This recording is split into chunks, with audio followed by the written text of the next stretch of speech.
Graça e paz, gente querida, povo de Deus. Mais uma vez neste dia, Deus me dá o grande privilégio de poder chegar até você. Eu tenho uma grande alegria de poder chegar até você.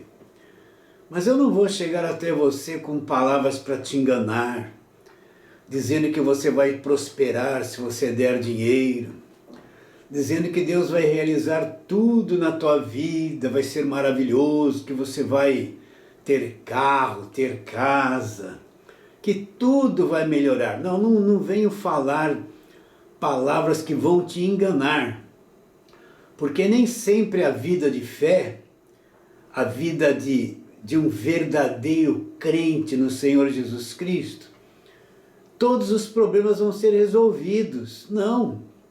Tem coisas que não mudam, tem problemas que nós vamos enfrentar durante muito tempo. E se eu viesse afirmar para você que tudo vai ser maravilhoso, que Deus vai te dar emprego, o seu filho vai ser obediente, você vai ser curado de todas as enfermidades, você vai prosperar, vai comer o melhor desta terra, se eu viesse falar isso para você, eu estaria te enganando. Porque nós estamos num mundo corrompido, numa sociedade corrompida, e é inevitável que todos nós, de uma forma ou de outra, vamos passar por problemas, por lutas e por dificuldades. Então eu não venho aqui pregar ilusão para você. Eu venho aqui para pregar o Evangelho da graça de Deus, o Cristo crucificado, o que foi feito na cruz. Dizer que através deste conhecimento nós temos a imortalidade. Dizer a você que o Evangelho da graça de Deus nos põe na verdadeira liberdade, nos dá alegria de viver. É um prazer ser um cristão. E mesmo no meio de todas as lutas e dificuldades, nós permanecemos na fé. Por quê? Porque a verdadeira fé não é se achegar a Deus só para ter benefícios.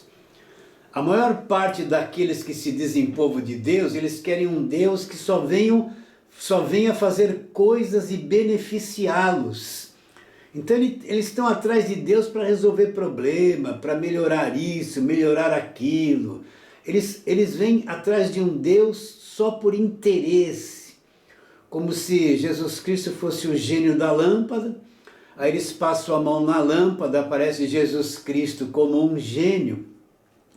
E eles falam, Jesus Cristo resolve meu problema, Jesus Cristo me faça isso, me favoreça. Né? É uma fé falsa, é uma fé que não tem conhecimento do Evangelho. É uma fé interesseira, eles têm problemas e querem que Deus resolva. Se Deus não resolver, eles não estão nem aí para conhecer a verdade do Evangelho. Então nós chegamos até você com essa finalidade de pregar o Evangelho da graça de Deus, onde Paulo, que era um judeu, nasceu debaixo do judaísmo, era contra o Evangelho, contra Jesus Cristo. E ele teve um encontro genuíno com Cristo. Cristo apareceu para ele e revelou o Evangelho da graça de Deus para ele. Foi ele que disse, eu não me envergonho do Evangelho. Ele diz isso debaixo de muita perseguição, de muita oposição. Ele diz isso debaixo de muita gente contra ele, que era o próprio povo judeu contra ele. Ele diz, não me envergonho do Evangelho, porque o Evangelho é uma coisa. O que é, Paulo? Você poderia perguntar. Ele diz, o Evangelho é o poder de Deus para quê? Para a salvação daquele que acredita. Então, as pessoas buscam um poder de Deus onde elas tremem, gritam, elas querem ver coisas sobrenaturais, né? Elas vivem de ilusão, elas querem ver luzes, né? Tem aquelas músicas, tem barulho de anjo nesse lugar, né? É só uma aventura emocional, psicológica, sem sentido nenhum. Elas querem ver chuva de prata, aquelas coisas. Elas pensam que isso é o poder de Deus. Não, não é o poder de Deus. O poder de Deus é um conhecimento que vem pelo Evangelho. E conforme eu vou ouvindo o Evangelho, não ilusão, esse conhecimento chega a mim e o poder de Deus acompanha esse conhecimento. E quando esse conhecimento chega a mim, se cumpre aquilo que Jesus Cristo disse em João: vocês vão conhecer a verdade. E a verdade conhecida, olha o conhecimento. Conhecer a verdade e a verdade conhecida, aí vai se manifestar o poder de Deus. Vai fazer o que por você? A verdade conhecida vos libertará. É o conhecimento que liberta o homem, não é gritaria, não é unção com óleo, não é um homem gritando sai, sai o tempo todo, não é corrente de libertação, não é sal grosso, ungido, que não passa de uma macumba, mas a igreja falsa doutou isso, que vai libertar a pessoa. Não é beber água do Rio Jordão que vai libertar a pessoa. Não é levar uma rosinha ungida para casa, que é uma macumba, um feitiço, que vai libertar a pessoa. O falso evangelho prega isso e não ensina a verdade. O que vai libertar a pessoa é o conhecimento da verdade. Conhecereis a verdade. E a verdade conhecida vai fazer o que por você? Vai te libertar. Por isso que o Evangelho é um conhecimento, que é um poder de Deus, e que vai libertar verdadeiramente as pessoas.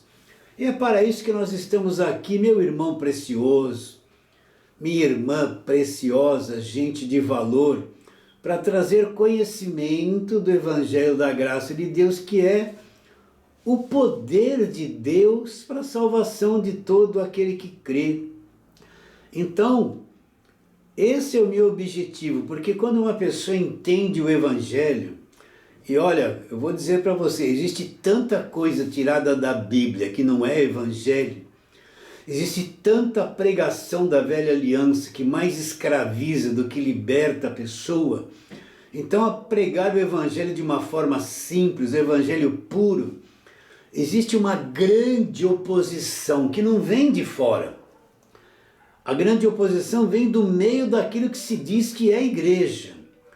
Porque eles querem escravizar as pessoas nas obras da lei, no jejum, nos dízimos, nas batalhas espirituais, nas obras constantes da igreja, nas correntes. Eles querem escravizar as pessoas com isso. E o Evangelho, quando pregado, liberta a pessoa de tudo isso e mostra aquilo que é Evangelho e aquilo que não é o Evangelho, mas está na Bíblia, vem da Bíblia. Então esse é o nosso objetivo, alcançar o teu coração de uma forma bem simples, sem exigir nada, sem te condenar em nada, sem pedir nada para você, mas servir a você gratuitamente, para implantar no teu espírito a palavra da verdade. O que é a palavra da verdade? Paulo diz, a palavra da verdade é o Evangelho da graça de Deus. E o Deus me dá esta grande bênção de chegar até você. E a oração que eu faço por você agora, aqui no meu espírito, é que os seus olhos sejam iluminados, que o véu da religião evangélica seja tirado do teu coração e você venha a ter olhos iluminados, ouvidos para ouvir a verdade do Evangelho da graça de Deus. E nós estamos naquela série de meditação, carta de Paulo aos Gálatas, e vamos fazer a leitura no capítulo 3, onde nós estamos. Vamos ler do versículo 1 até o versículo de número 5, que diz assim, preste atenção.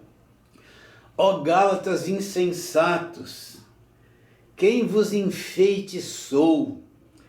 Quem vos fascinou a vocês, outros, ante cujos olhos foi Jesus Cristo exposto como crucificado? Nós temos uma pregação que fala desse versículo 1. Continuando. Quero apenas saber isso de vós. Recebestes o Espírito Santo por obras da lei ou pela pregação da fé? Também explicamos isso. Paulo faz essa pergunta. Vocês receberam o Espírito Santo por viver no Velho Testamento? Guardar a lei de Moisés? Pelas obras da lei? Não. Como é que vocês receberam o Espírito Santo? Pela pregação da fé, pela nova aliança, pela palavra da verdade. E foi nos dado gratuitamente. Aí no versículo 13 ele fala: sois assim insensatos que, tendo começado no Espírito, estáis agora vos aperfeiçoando na carne. É isso que vamos falar hoje. As pessoas tentando se aperfeiçoar na carne, que não vai dar em nada. Ele continua: terá sido em vão que tantas coisas sofrestes? Se na verdade foram em vão? Aí ele faz a mesma pergunta: aquele, pois, que vos concede o Espírito Santo, que realiza milagre entre vocês, porventura o faz pelas obras da lei ou pela pregação da fé? Já pregamos isso na pregação passada, já explicamos, mas a tônica é tentar se aperfeiçoar por esforço próprio, por obras próprias, usando essa natureza humana. Tem condições de eu ser aperfeiçoado? Não, de forma nenhuma. Mas antes de trabalharmos nessa questão, vamos à pergunta: por que Paulo escreveu esta carta aos Gálatas? O que aconteceu com essa igreja? Paulo é o fundador da igreja na região da Galácia. Foi para a região da Galácia e fundou as igrejas dos Gálatas. E o que Paulo ensinou? Vamos lá, na mesma lista. Paulo ensinou a fazer campanha para prosperar para os Gálatas? Não. Não tem essa linguagem nas cartas de Paulo. Paulo ensinou eles a guardar e viver debaixo da lei? Também não, porque para o apóstolo Paulo estava claro que isso não era evangelho. Paulo ensinou eles a fazerem votos e sacrifícios da lei? Também não. Paulo ensinou eles a fazer corrente de libertação, corrente da prosperidade, terapia do amor, né? Fogueira santa, ser obrigado a dar o dízimo e serem dizimistas, senão ia perder a salvação? Não. Paulo não ensinou nada disso. Paulo não ensinou a sobe monte, desce monte, passa óleo na testa para se libertar e distribui sal grosso, que é uma macumba, dentro da igreja para libertar a tua casa. Ou dentro da igreja leva a porta de madeira, assim, faz um corredor de batente de madeira para todo mundo passar lá por baixo, e fica um monte de gente lá, sai com as mãos assim, para libertar as pessoas. Paulo ensinou essa feitiçaria? Não. Porque isso não é evangelho da graça de Deus, isso é uma crendice atual, é uma falsa pregação, um falso ensino que foi introduzido na igreja de hoje e nega a cruz. Paulo ensinou eles a fazer estas coisas? Não, Paulo foi ensinar: porque pela graça sois salvos mediante a fé. Isso não vem de vós, é um dom de Deus, não vem de obras, para que ninguém se glorie. Paulo foi ensinar que a velha aliança acabou na cruz, que o fim da lei é Cristo. Paulo foi ensinar que agora nós estamos debaixo da graça de Deus e o judaísmo, o Velho Testamento, a velha aliança acabou na cruz. Agora começou um novo entendimento, uma nova aliança, uma nova forma de Deus agir e se comunicar com as pessoas, tendo Jesus como intermediário e nos dando um novo acesso a Deus através de Jesus Cristo. Deus deixou toda aquela velha aliança de lado. E por que Paulo escreveu essa carta aos Gálatas? Porque os Gálatas foram invadidos pelos falsos pregadores, pelos pregadores da velha aliança, do voto da velha aliança, das campanhas, dos 7 mergulhos de Naamã, 7 voltas de Jericó. né? O Vale do Sal, o segundo boi. Estou atualizando as coisas. O Templo de Salomão, que é templo de maldição, não é de bens. Essa gente se introduziu na igreja dos Gálatas e disseram para eles, olha, essa conversa da graça de Deus, que tudo é pela graça, Deus já fez 100%, e você tem, isso é errado, você tem que fazer 50%, porque Deus falhou, só fez 50%, você tem que fazer a sua parte. E tem que guardar a lei, tem que guardar sábado. Imagine que tem igreja hoje que ainda guarda sábado. O fundamento da fé deles é o Velho Testamento que já acabou na cruz. Essas pessoas se introduziram na igreja e contaminaram a fé dos Gálatas. Os Gálatas voltaram as costas para o Cristo crucificado, a graça de Deus, tentando alcançar por obras da lei o que foi dado gratuitamente por eles através da obra da cruz. Então Paulo ensinava o evangelho da graça de Deus. Paulo escreve esta carta com qual finalidade? Para mostrar que eles entraram por um caminho errado. Eles estão se desligando de Cristo. Se eles quiserem ser justificados por obras da lei, Paulo fala, vocês caíram da graça de Cristo, vocês se desligaram. Entende? Então é justamente isso. Todo cristão precisa aprender a carta de Paulo aos Gálatas, conhecer parte por parte. Mas infelizmente a igreja hoje vive do Velho Testamento, das obras da lei, das obrigações. Elas trazem os símbolos do judaísmo, as festas judaicas, os rituais da lei, a lei, um monte de coisa, é o que mais se fala. Os falsos pregadores vivem na velha aliança e misturam com a graça. E fica esse evangelho contaminado, mais vivendo na velha aliança do que na nova aliança. Então Paulo fala de Miriam no versículo 6 do capítulo 1, que tão depressa estáis passando daquele que vos chamou na graça de Cristo para outro evangelho que não há outro. Agora ele diz quem são os perturbadores. Quem são os perturbadores? São esses que só vivem pregando o Velho Testamento, ameaçam as pessoas, cobram as pessoas, o tempo todo vive pondo medo na cabeça das pessoas, encurralando as pessoas para mantê-las debaixo do seu domínio.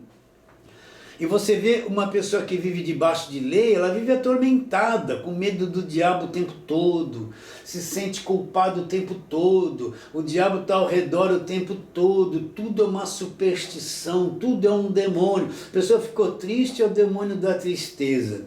A pessoa queimou, saiu o gás da geladeira, é o devorador porque você não deu o dízimo. Furou o pneu, foi o demônio da encruzilhada que furou o pneu. Elas vivem um tormento, elas não têm paz. Você pode ver que todos que frequentam esses lugares, que falam que é poder de Deus, reino de Deus, graça de Deus que está na mentira, que distribui coisas oradas e ungidas e tem campanha de libertação todo final de culto, é demônio, é demônio, é demônio, é demônio, não tem um dia que não estão amarrando coisas, são perturbadas, elas não têm paz. Então Paulo fala, alguns que vos perturbam e querem perverter o evangelho de Cristo. Aí ele alerta, mas ainda que um dia eu, Paulo, mude o discurso, ainda mesmo que nós, ou mesmo um anjo que desceu do céu brilhante e venha falar coisas que vão além daquilo que Paulo pregou, do evangelho da graça de Deus, Paulo não disse para mim acreditar e dizer, olha, essa pessoa é ungida de Deus, olha, essa pessoa é apóstolo, é cobertura da igreja. Não, ele fala assim, seja anátema, seja amaldiçoado. De novo, repito, se alguém vos prega o evangelho que vai além do que temos pregado, seja amaldiçoado. Então, se eu não compreender a carta de Paulo aos Gálatas, não estudá-la versículo por versículo, parte por parte, eu vou viver uma fé misturada, mais presa no Velho Testamento. Eu não vou entender nada que a velha aliança acabou na cruz. A velha aliança, o fim da lei, o fim de todo aquele judaísmo é a cruz de Cristo. Cristo foi o último sacrifício da lei pôs um fim na velha aliança. Acredita ou não? Então vamos ler um texto aqui, vamos lá para Hebreus, carta de Paulo aos Hebreus. Nós vamos ler capítulo 1, versículo 1 e 2. Presta atenção.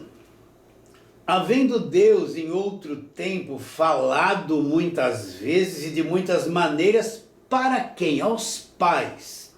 Então a parte A deste versículo está dizendo que Deus falou lá no passado, muitas vezes, de muitas maneiras, aos pais, e falou através de quem? Dos profetas. Olha, Velho Testamento. Agora entra no Novo Testamento, na Nova Aliança. Nestes últimos dias agora, como que Deus vem falar? Ele vai usar a mesma fala dos profetas da velha aliança, que falou a mesma linguagem lá para os pais da velha aliança? Não.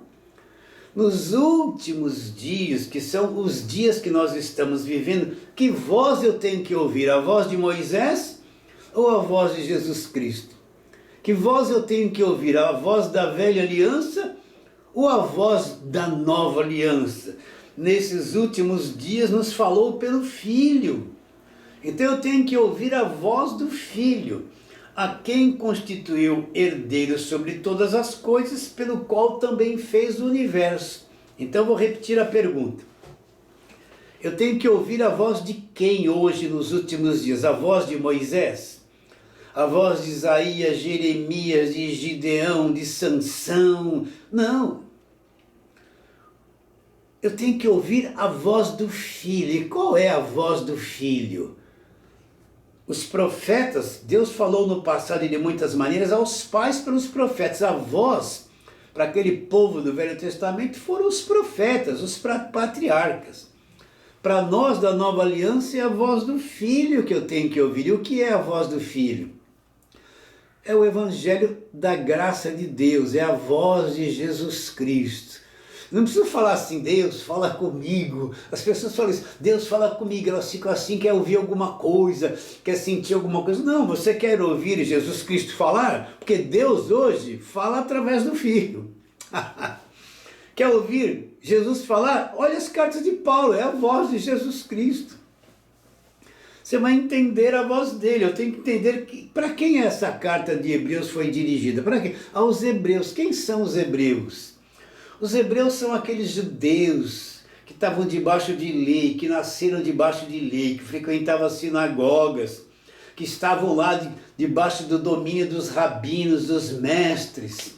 Eles vieram dar atenção ao Evangelho da graça de Deus. Então o escritor de Hebreus, eu julgo que é o apóstolo Paulo, que tinha muito conhecimento do Velho Testamento, está servindo nas mãos de Deus para fazer a intermediação, para tirá-los debaixo do judaísmo e trazê-los para baixo da nova aliança. E qual é o teor dessa carta aos hebreus? Vamos com calma. Quem são os hebreus? Os hebreus são aqueles que nasceram debaixo de lei, estão debaixo da lei de Moisés, são os judeus, os guardadores de lei, frequentadores da sinagoga. Essas pessoas, personagens debaixo da lei, estão vindo para o Evangelho. E o escritor vai escrever esta carta, tem muitos pontos principais na carta de Paulo aos Hebreus. Mas qual é um dos pontos mais principais? É que Paulo vai mostrar que agora Cristo é o único mediador entre Deus e os homens. Paulo vai mostrar que Cristo é o mediador da nova aliança. Paulo vai mostrar que a velha aliança acabou na cruz. Cristo agora é o nosso sumo sacerdote. Paulo vai mostrar que a lei, a religião que eles estavam vivendo acabou na cruz. E uma nova aliança foi estabelecida, incluindo todos os povos da terra. Eles não são exclusivos. Agora Deus abriu um leque para alcançar todas as nações. Eles vão ouvir que a religião deles acabou na cruz, que foi aberto um novo e vivo caminho. Como é que eles se achegavam a Deus na velha aliança? Eles precisavam de um homem que era o sacerdote. E uma vez por ano eles vinham fazer um sacrifício, entregavam na mão deste homem, para este homem se voltar para Deus e fazer o sacrifício no lugar deles. Eles não podiam entrar na presença de Deus e fazer o seu próprio sacrifício. Por quê? Porque eles eram desqualificados, eles dependiam de um homem para fazer isso. O sacerdote, eles não tinham acesso direto aos santos dos santos na presença de Deus, tinha um intermediário. Agora vai ser ensinado a eles que Cristo na cruz abriu um novo e vivo caminho. Vamos lá, Hebreus, capítulo 10, vamos lá. Eu não ia falar isso, mas tem que falar para você. Eles vão ser ensinados que agora tudo mudou. Que tudo mudou, que aquele caminho para se chegar a Deus, de sacrifício, de sacerdote, toda aquela prática religiosa acabou na cruz. Agora tudo mudou, um novo caminho foi aberto. Aqui em Hebreus capítulo 10, versículo 19, diz assim: tendo, pois, irmãos, intrepidez para entrar nos santos dos santos pelo sangue de Jesus, pelo novo e vivo caminho que ele nos consagrou pelo véu, isto é, pela sua carne. Presta atenção. E tendo grande sacerdote sobre a casa de Deus, quem é esse sacerdote? É Jesus Cristo, não é mais aqueles humanos do Velho Testamento. Aproximemo-nos com sincero coração, em plena certeza de fé, tendo o coração purificado da má consciência e lavado o corpo com água pura. O que o escritor está dizendo? Que agora eu posso entrar na presença de Deus. Eles tipificam como os santos dos santos no Velho Testamento, que ninguém poderia entrar a não ser o sumo sacerdote uma vez por ano. Ele está dizendo que agora eu posso entrar neste lugar, a presença de Deus, com intrepidez. O que me dá condições de estar direto na presença de Deus com intrepidez, sem culpa, sem condenação? Pelo sangue de Jesus Cristo, o sangue da nova aliança. O véu se rasgou de alto a baixo, Deus largou aquele lugar, templo, santos dos santos. Deus se tornou acessível a todo aquele que crê em Jesus Cristo. Um novo e vivo caminho foi aberto e agora eu entro direto na presença de Deus. Eu não preciso estar naquilo que se diz igreja para estar na presença de Deus, num templo. Eu posso estar na presença de Deus dirigindo o carro, andando pela rua, no banheiro, na sala, no quarto.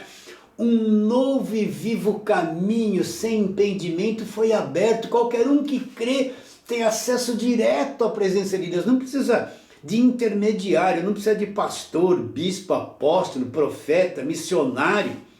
Não precisa de nada dessa gente. Aquele que crê tem um acesso direto na presença de Deus em qualquer lugar. Não precisa estar entre quatro paredes e dizer que aquilo é uma igreja, que Deus mora lá, que lá é casa de Deus. Isso é conceito do Velho Testamento que acabou na cruz.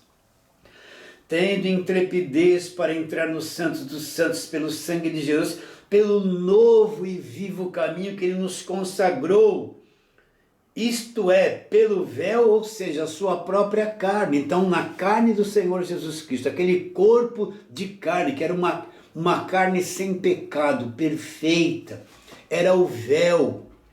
Quando aquele corpo é partido na cruz, ferido, se abriu um novo e vivo caminho. E o corpo dele era o véu, que se abriu e nos deu uma nova dimensão de estarmos na presença de Deus. É a nova aliança, meu irmão. Velha aliança dependia de pessoas. Nova aliança, eu só dependo de Jesus Cristo, eu não dependo de homem algum. Velha aliança acabou na cruz, nova aliança começou no sangue de Jesus e abriu um novo e vivo caminho. Eu até canso de falar isso, mas me sinto empolgado no Espírito. Então, qual é a voz? Qual é a voz para mim hoje? Deus, em outra hora, falou de muitas maneiras aos pais pelos profetas. A voz que foi dirigida para o povo do Velho Testamento foi a voz dos profetas, falou com eles. Nos últimos dias, somos nós, nos falou pelo Filho. E qual é a voz do Filho? É o Evangelho da graça de Deus. Você recebe essa palavra, acredita nisso? Então vamos entrar naquilo que vamos falar agora. Eu me estendi muito, né, nessa abertura.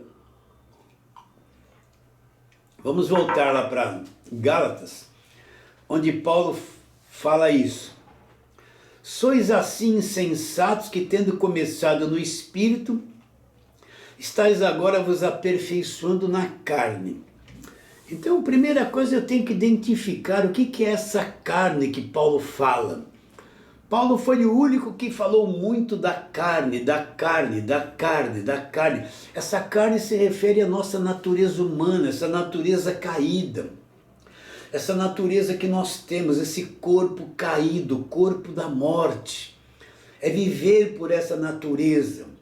Então, o que Paulo está dizendo? Que os gálatas se afastaram da graça de Deus, então estão tentando se aperfeiçoar. O que é uma coisa aperfeiçoada? É uma coisa que melhorou, que está em melhores condições, foi aperfeiçoado, foi tirado a velharia, enxertado nele coisa nova. Por exemplo, quando os celulares começaram, era uma lata de óleo assim, puxava uma anteninha, você lembra disso? E não tinha internet, você só falava e atendia.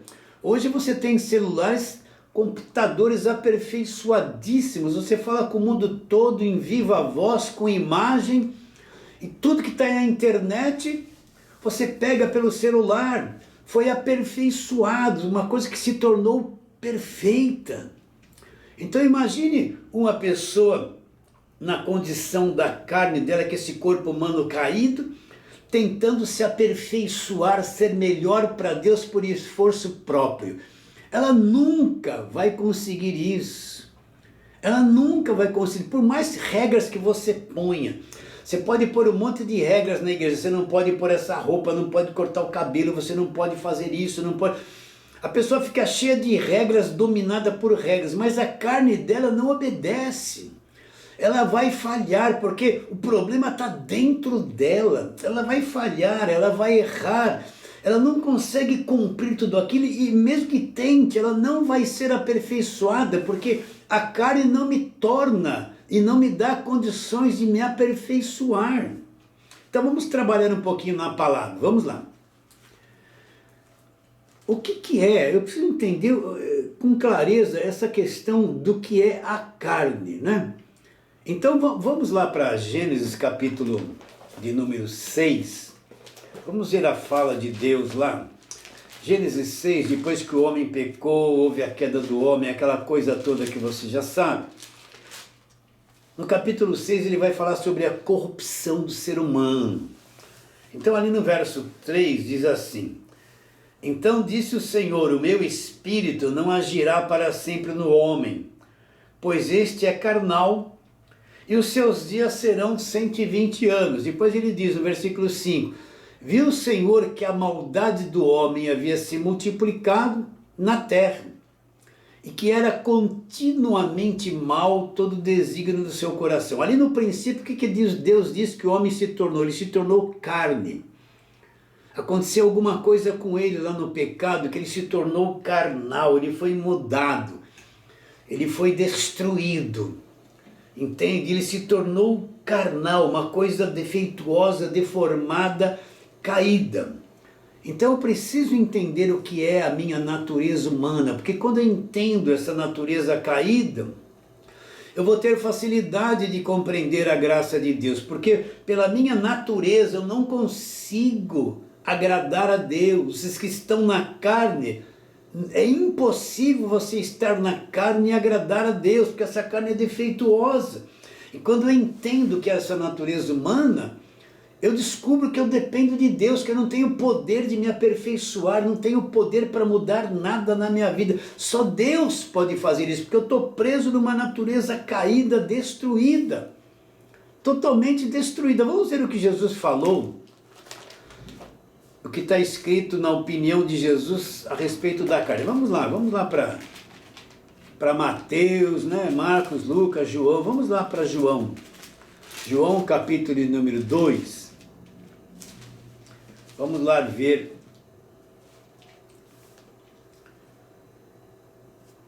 João 2, Deixa eu chegar lá, né? João 2, a partir do versículo de número 23. João 2, 23. Vamos lá. Estando ele em Jerusalém durante a festa da Páscoa, muitos, vendo os sinais que eles faziam, creram no seu nome. Agora presta atenção. Mas o próprio Jesus não se confiava a eles. Por que Jesus não se confiava a eles? Porque os conhecia todos. Ele não precisava de que alguém lhe desse testemunho a respeito do homem, porque ele mesmo sabia o que era a natureza humana. Um monte de pessoas creram em Jesus Cristo. Ele não se confiava em nenhum deles, não confiava em nenhum deles. Por quê? Porque ele sabia o que era a natureza humana, ele tinha clareza dessa natureza carnal, caída, maligna, programada para fazer tudo errado, que produz coisas terríveis contra o homem e contra Deus. Jesus não confiava em nenhum deles porque conhecia o que era a natureza humana. E aqui mesmo em João, vamos lá para o capítulo de número 6, e no verso 63, você precisa ter clareza sobre isso, estou falando de novo. O que ele explica no versículo 63? O Espírito é o que vivifica. A carne, a natureza humana, para nada aproveita. As palavras que eu vos tenho dito não são coisas carnais, é Espírito e é vida. Então o que Jesus está dizendo? Que a carne, essa natureza humana, essa coisa caída. O pessoal fala assim, vou fazer jejum para matar a carne. O único jeito de matar a carne é você se suicidar, aí ela vai estar morta. Agora a pessoa fica sem comer, fica fraco fisicamente, eu estou matando a carne. Meu irmão, é só você comer que os desejos voltam duplicadamente. A pessoa faz jejum, está matando a carne. Quando começa a comer, come o dobro do que não havia comido. A carne leva ela ao pecado da gula. Não mata a carne, isso é uma frase falsa, né? A frase falsa, estou fazendo jejum para matar a carne. Aí você procura a Bíblia toda, onde está escrito que fazer jejum mata a carne? Não está. Mas alguém um dia falou isso e se tornou um versículo falso, as pessoas acreditam nisso. É que nem aquele versículo, quem não vem pelo... versículo não, aquela frase falsa. Quem não vem pelo amor, vem pela dor. Aonde está escrito que quem não vem pelo amor, vem pela dor? Você procura a Bíblia toda, não está escrito isso. Mas é uma coisa que corre no meu evangelho como se fosse e tivesse escrito isso na palavra de Deus. Ele diz, a carne para nada aproveita. Então veja o quadro. Um homenzinho preso na carne como eu, tentando se aperfeiçoar por obras. Eu vou jejuar, eu vou fazer voto, eu vou guardar a lei, eu vou me disciplinar nisso, nisso, naquilo, para mim ser melhor. A carne para nada aproveita. Você pode praticar tudo isso, e a lascívia vai continuar em você, e o desejo maligno vai continuar em você. Homem que está me ouvindo, você pode praticar tudo isso, mas o desejo de olhar para outra mulher vai permanecer em você, o desejo de cobiçar vai permanecer em você, só que você se encobre, né? Você põe o paletó e a gravata, chega lá na igreja, paz de Deus, irmãos, paz de Deus, paz do Senhor, mas esconde todos os desejos, o que você fez de errado durante a semana, põe uma capa, como se fosse muito santo. Que ilusão! Imagine um homenzinho tentando ser melhor para Deus na carne. Por isso que para a carne nada aproveita, para nada aproveita. Para nada aproveita. Então, todas essas obras religiosas, da lei e outras coisas mais que nós fazemos, para nada aproveita. Por isso que o homem não é salvo por obras. Todas as obras que ele faz é uma coisa manchada pela carne, tem mancha, tem sujeira. O melhor que ele vem fazer e que ele possa fazer, quando chega diante de Deus, vem cheirando um produto da carne, cheirando mal. Por isso que ele é salvo pela graça, não por obras. E a salvação dele também não é mantida pelas obras da carne e da lei, porque cheira mal. A salvação é mantida por Deus. Então, os Gálatas se voltaram para a lei, e Paulo está dizendo que eles estão tentando se aperfeiçoar, se tornar melhor por obras da carne. Então vamos trabalhar mais um pouquinho nisso. Eu tenho que saber que quando o homem pecou, a mente do homem foi afetada e afetada muito. O mundo emocional do homem, mente, vontade e emoções foram afetados e muito. Eu tenho que entender que o homem morreu. E o corpo foi mudado, se tornou uma coisa que Paulo diz que é o corpo da morte e é o corpo do pecado, e nele não habita bem nenhum. Eu tenho que saber que eu sou estragado, você é estragado. Você já viu uma maçã que ficou embolorada e apodreceu? Por mais que ela se esforce, ela não consegue voltar ao seu estado original. Ela cheira mal, uma laranja vai apodrecer e vai criar bichinhos. Ela não tem força para se recompor.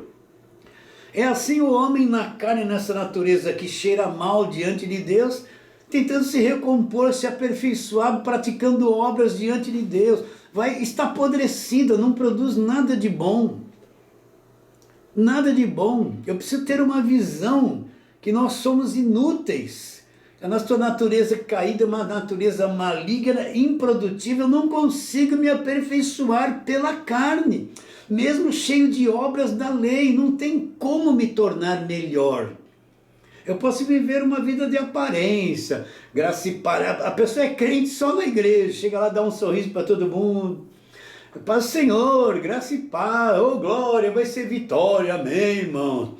Às vezes entre eles mesmo ali existe... Você já viu aqueles dois bodes dando cabeçada assim? Aí no meio do louvor tem bode dando cabeçada, um senta do lado do outro porque não vai com a cara do outro. Você vê um montão de bode dando cabeçada assim, um com o outro, dentro da própria igreja. Meu Deus, só rindo. Eu tive tanta gente na igreja que era bode, vivia dando cabeçada. Um deles uma vez falou até que eu era inimigo dele.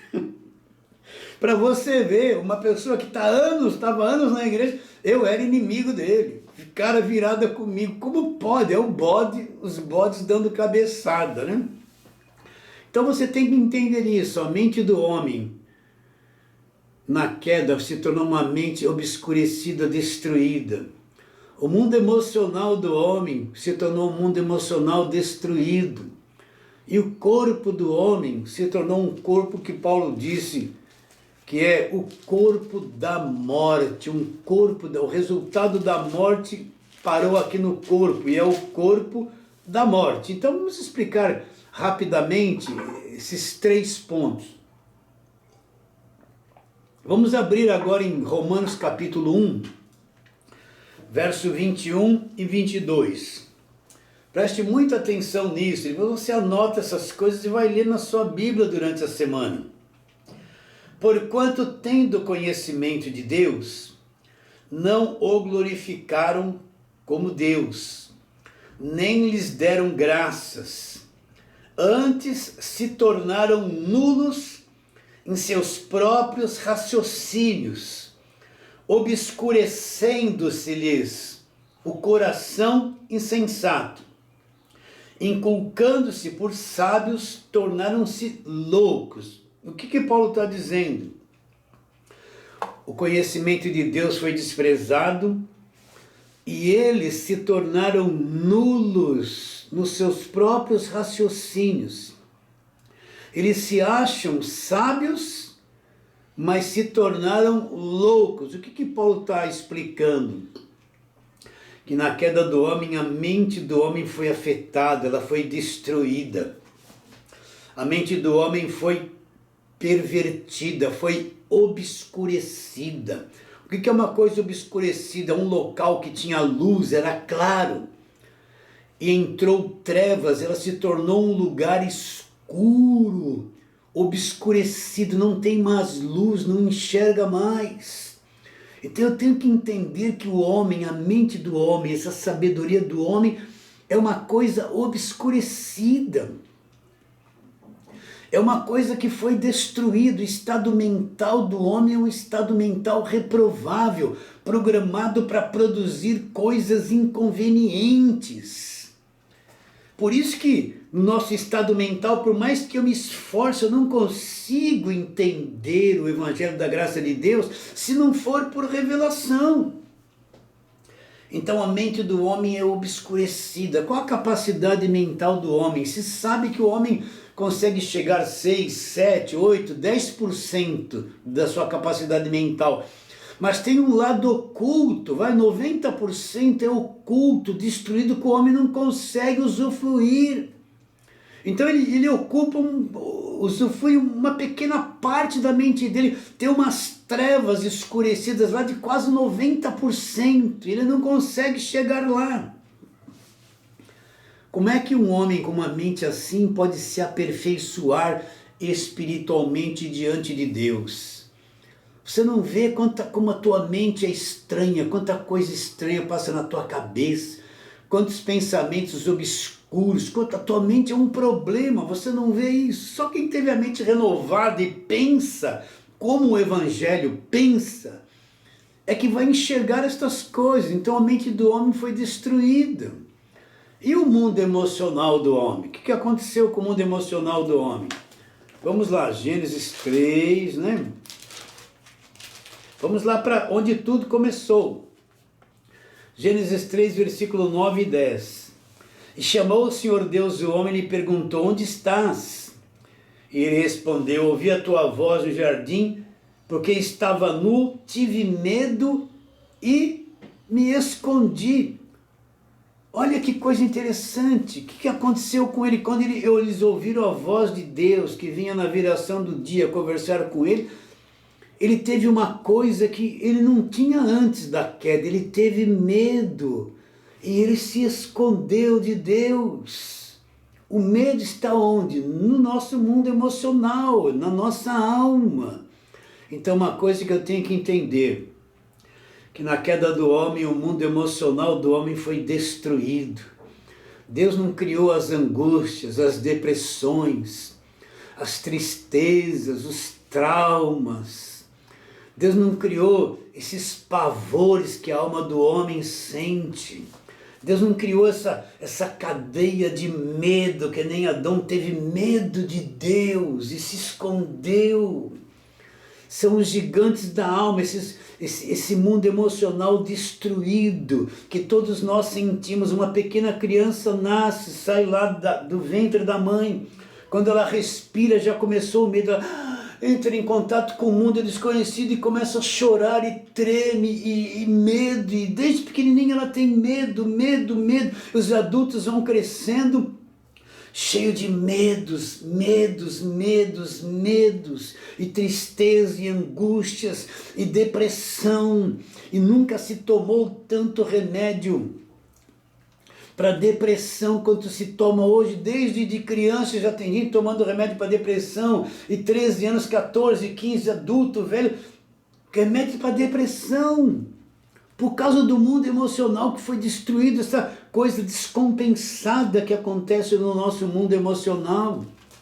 Quanta gente luta, mesmo sendo crente, luta com seus medos, com as suas expressões e traumas, e angústias e tristezas, e tudo isso eles falam que é diabo. Se você vai nessas igrejas supersticiosas, tudo virou demônio, né?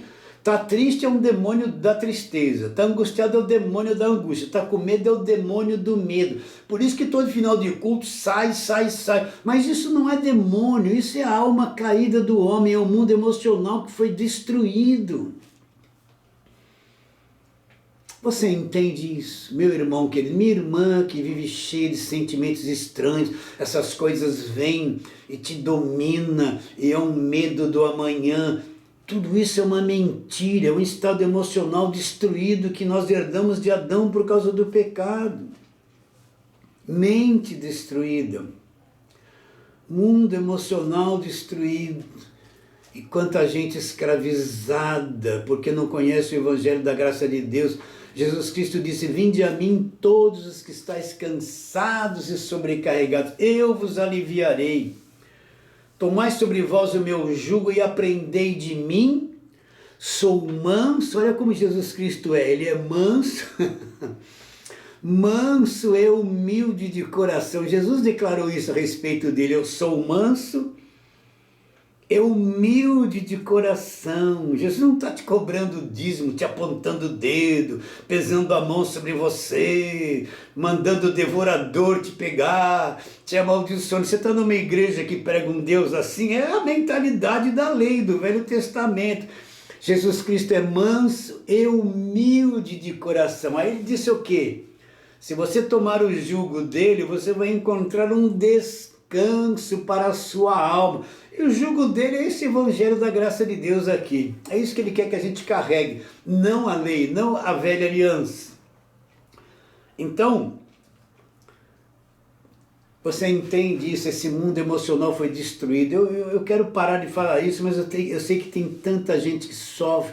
Eu tenho contato com tantas pessoas que às vezes pedem oração para mim, e eu vejo que elas estão presas na alma, elas vieram da igreja, da lei, destruíram o mundo emocional delas, era diabo para todo lado, elas vêm destruídas, o mundo emocional destruídos, escurecidos por causa do falso evangelho. Então o mundo emocional foi destruído, acabamos de ler e explicar isso, e o corpo do homem. Agora vamos lá para Romanos. Romanos capítulo número 7, você tem que entender que essa carne aqui, a natureza é uma coisa caída, não habita bem nenhum. Essa carne, todos os desejos, tudo que ela quer é voltado contra Deus, é voltado para os seus prazeres. A nossa carne é contra Deus, é contra o Evangelho. Ela está programada para fazer coisa errada. Você vai ver que é como se você fosse duas pessoas. Dentro de você, você quer fazer tudo certinho. Mas quando você começa o dia, daqui a pouco você não queria se irritar, se irritou, não queria xingar, xingou, queria dirigir em paz, mas se irritou com aquele que estava com o celular, abriu o farol, ele está olhando o celular e não vai, você e fica nervoso. E você vai ver que a carne não habita bem nenhum, é tanta coisa que acontece nessa carne o tempo todo, e não é demônio, é a sua própria carne. Vamos lá, Romanos capítulo de número 7, deixa eu chegar lá. Depois você leia Romanos 7, desde o versículo 14, e você vai entender que Paulo está dizendo. Olha o que ele está dizendo, eu vou ler, vai. Porque bem sabemos que a lei é espiritual, eu sou carnal e vendido à escravidão do pecado. O que ele está dizendo? Que a lei de Moisés, não matarás, não cobiçarás, não adulterarás, era espiritual. Mas ela não servia para mim, porque eu estou preso numa natureza pecadora que quer cobiçar, que quer mentir, que quer fazer tudo errado. Então a lei era espiritual, só alguém espiritual poderia cumpri-la, por isso que Cristo cumpriu. Mas eu sou carnal, eu sou contrário à lei. Então a lei só serviu para me condenar, para me condenar totalmente e mostrar a minha incapacidade de agradar a Deus. Porque bem sabemos que a lei é espiritual. Agora, o que eu sou? Eu não sou espiritual, eu sou carnal, vendido à escravidão do pecado. A minha carne está vendida à escravidão do pecado. Ela não produz nada de bom. Por isso que Jesus Cristo disse que a carne para nada aproveita. Ele continua, porque nem mesmo compreendo o meu próprio modo de agir, pois não faço o que prefiro, e sim o que detesto. Então Paulo está dizendo, eu não compreendo o meu próprio modo de agir, eu quero fazer o bem, quero fazer tudo certinho e faço tudo errado. Eu quero ter paciência com a esposa, paciência com os filhos, paciência no meu trabalho, no trânsito, mas eu fico irritado o tempo todo. Eu quero ter paciência com o meu netinho, ele vem, chuta todas as coisas, e eu falo, que essa menina é uma praga. Eu não entendo isso, eu quero fazer o bem e acabo fazendo tudo errado. Eu quero fazer tudo certo e acabo errando. Imagina uma pessoa assim tentando se aperfeiçoar, só rindo. Aí ele diz: ora, se eu faço o que não quero, consinto com a lei que é boa. A lei me mostrou isso. Nesse caso, quem faz isso não sou eu, mas em mim habita uma coisa que chama o quê? Mas o pecado que habita em mim. Porque eu sei que na minha carne não habita bem nenhum. Pois o querer o bem está em mim, mas não consigo efetuá-lo. Porque não faço o bem que prefiro, mas o mal que eu não quero eu faço. Se eu faço o que não quero, não sou eu quem faz. Olha aqui a tua carne, mas o mal que habita em mim. Então, ao querer fazer o bem, encontro a lei de que o mal reside em mim. Miserável homem que sou, quem me livrará do corpo desta morte? Aí ele diz: porque no tocante ao homem interior eu tenho prazer na lei de Deus. Olha o teu homem interior: eu quero fazer tudo que Deus quer, eu quero servir a Deus de todo o coração, eu tenho prazer na lei de Deus. A lei de Deus para nós é o Evangelho, porque a velha aliança já acabou na cruz. Mas ele encontrou uma oposição nele mesmo. Aí ele diz assim: mas vejo na minha carne outra lei que, guerreando contra a lei da minha mente, do meu espírito, me faz prisioneiro da lei dos meus membros, que estão na minha carne. Vamos recapitular com calma. Ele diz assim: no homem interior, lá no meu espírito, me agrada as coisas de Deus, eu quero fazer tudo certinho, mas quando eu tento, eu descubro que na minha carne não habita bem nenhum, tem outra lei, a lei do pecado, que quer que eu faça todas as coisas erradas, e eu acabo fazendo tudo errado. É como se ele desse um grito: miserável homem que sou, desventurado homem que sou. Aí ele volta para o corpo dele, para a natureza humana. Quem me livrará do corpo desta morte? Ele diz que o que aconteceu em Gênesis 3 gerou este corpo. E este corpo é o corpo da morte, programado para fazer coisa errada.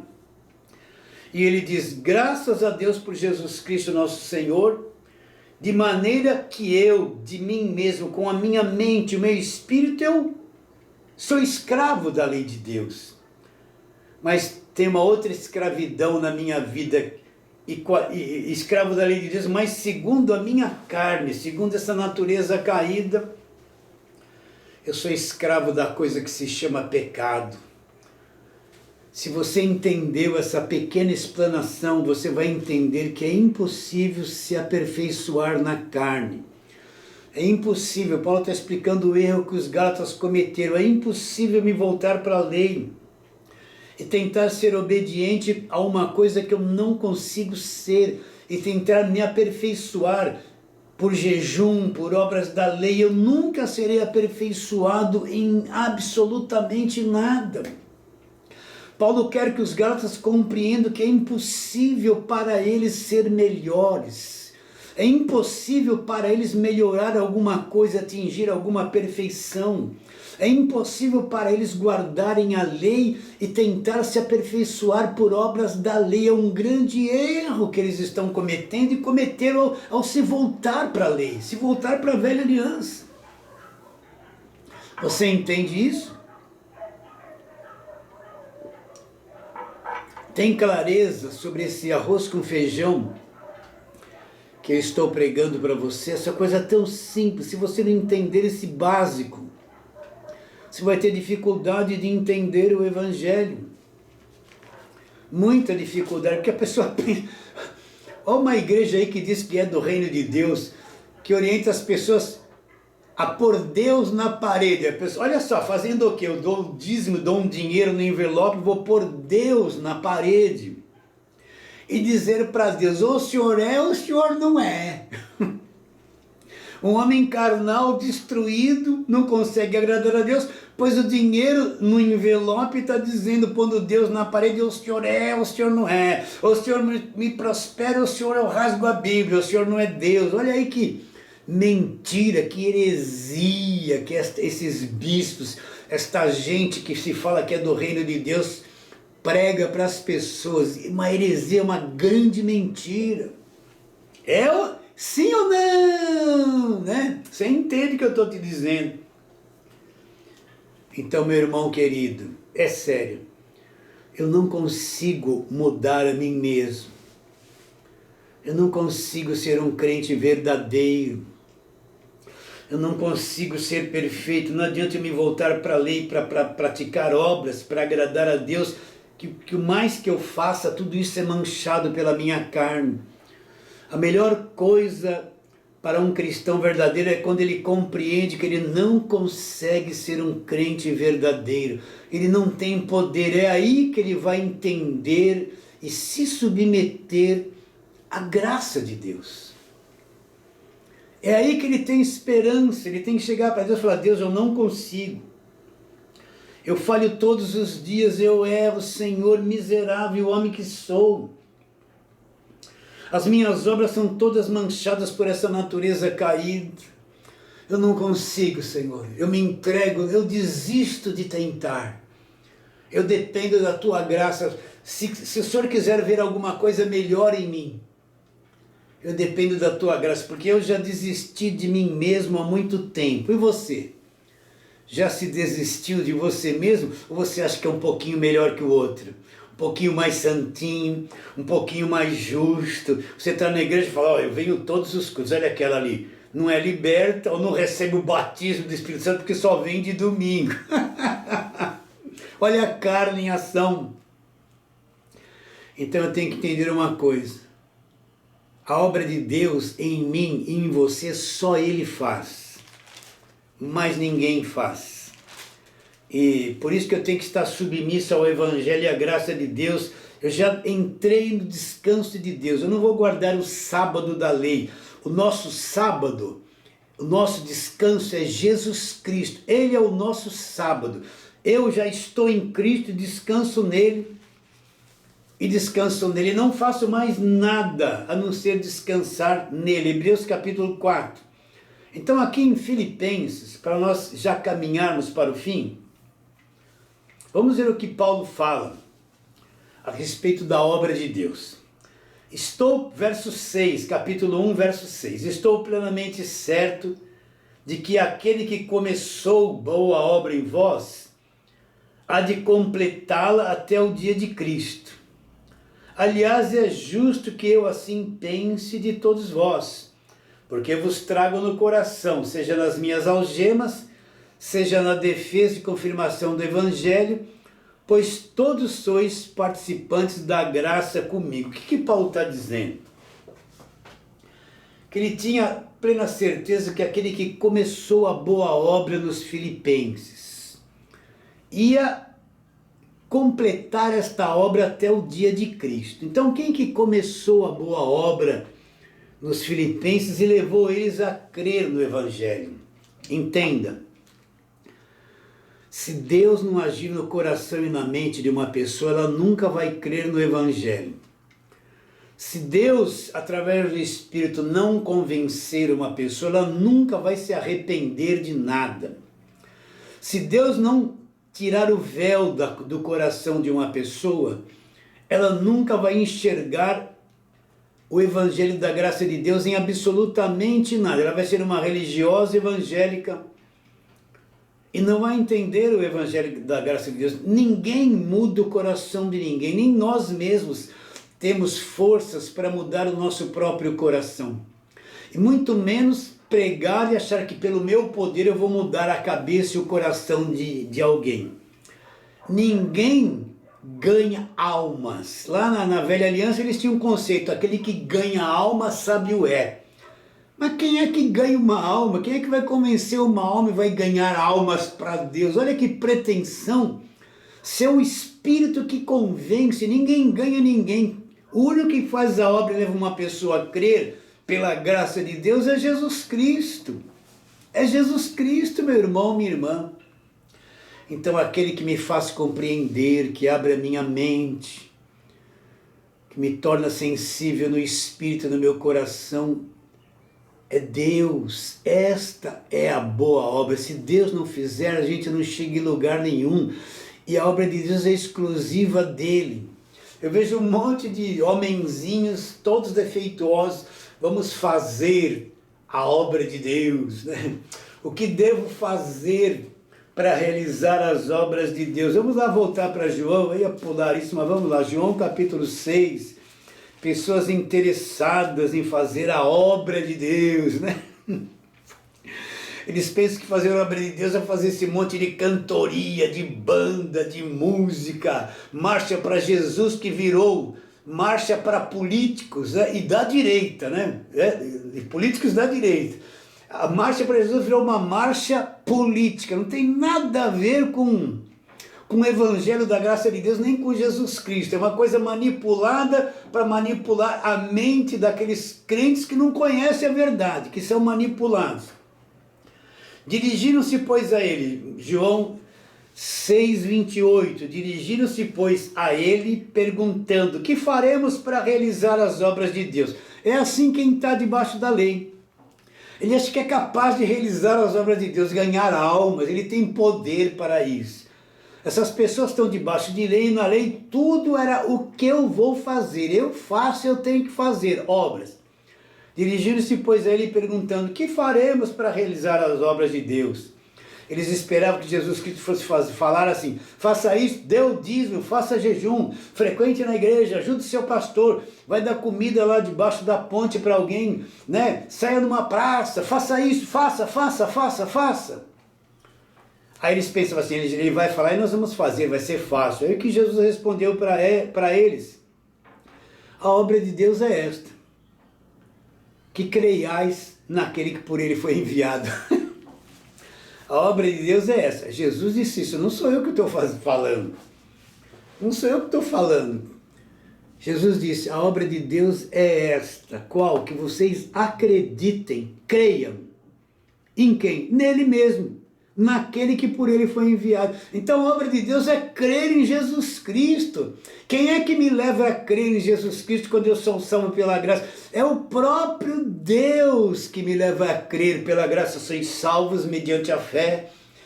Isto não vem de vós, é um dom de Deus, não vem de obras, para que ninguém se glorie. Se um dia você creu em Cristo, não foi você que se decidiu, usou seu livre-arbítrio, eu determino, eu declaro, eu exijo, eu profetizo, eu aconteço. Não. Ele levou você a crer porque você foi um chamado para crer. E a obra de Deus é esta. Que vocês acreditem, é só isso, em Jesus Cristo, isso é obra de Deus. E quem leva a acreditar? Só o Espírito pode fazer uma pessoa acreditar verdadeiramente no Evangelho e abrir o entendimento dela, mais ninguém. Estou plenamente certo de que aquele que começou boa obra em vós é de completá-la até o dia de Cristo. Então, ele começou a boa obra e ele vai completar até o dia de Cristo. Então eu preciso entender que é Ele que me aperfeiçoa. Não adianta eu me voltar para a lei e tentar me aperfeiçoar pela lei. Eu vou ser frustrado, destruído. Ele começou a boa obra e Ele vai me aperfeiçoando na medida que eu me entrego para o Evangelho da graça de Deus. Me entrego para a graça de Deus e diz, Senhor, para mim é impossível mudar a mim mesmo. Eu tiro a minha máscara, eu estou sem máscara diante de Ti. Aí a boa obra é feita em mim, ele vai completar até o dia de Cristo. E no capítulo 2 dessa carta de Paulo aos Filipenses, no capítulo 2, versículo 12 e 13, o que ele diz? Assim, pois, amados meus, como sempre obedecestes, não só na minha presença, porém muito mais agora na minha ausência, desenvolvei a vossa salvação com temor e tremor. Olha aí. Ah, tá vendo, pastor? Ele está mandando eu desenvolver a minha salvação com temor e tremor. Então eu tenho uma responsabilidade, desenvolver a minha salvação com temor e tremor. Agora ele vai falar como? Porque Deus é quem efetua em vós o querer e o realizar segundo a sua boa vontade. Então desenvolvei a vossa salvação com temor e tremor. Mãos à obra. Eu vou descobrir o outro versículo. Porque Deus é quem efetua em você, ele trabalha em você o querer e o realizar. Você está com vontade de agradar a Deus, de servir a Deus, de se entregar, de crescer no conhecimento do Evangelho da graça de Deus, Deus que efetua em você o querer e o realizar. Olha, não esqueça isso aqui, ó. Segundo a sua boa vontade. Então, de trás para frente, boa vontade de Deus realiza e me faz querer, porque é Deus que efetua em vós o querer e o realizar segundo a sua boa vontade. Então o que os Gálatas fizeram?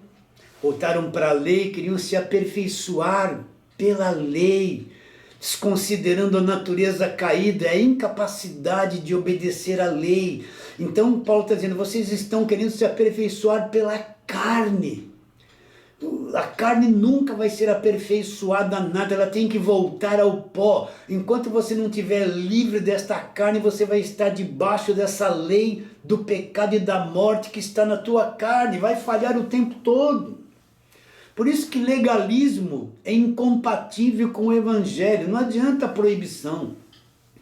Então a única forma de eu me aperfeiçoar, porque Deus é quem efetua em vós, ele efetua o querer e o realizar segundo a sua boa vontade. Então, a única forma de ser aperfeiçoado, qual é? Senhor, eu desisto da carne, desisto de mim mesmo. Eu me submeto totalmente ao Evangelho da graça de Deus, a esta graça de Deus. Desisto de mudar-me a mim mesmo, eu vou viver pela fé no que Cristo fez, dependendo totalmente da graça de Deus da nova aliança.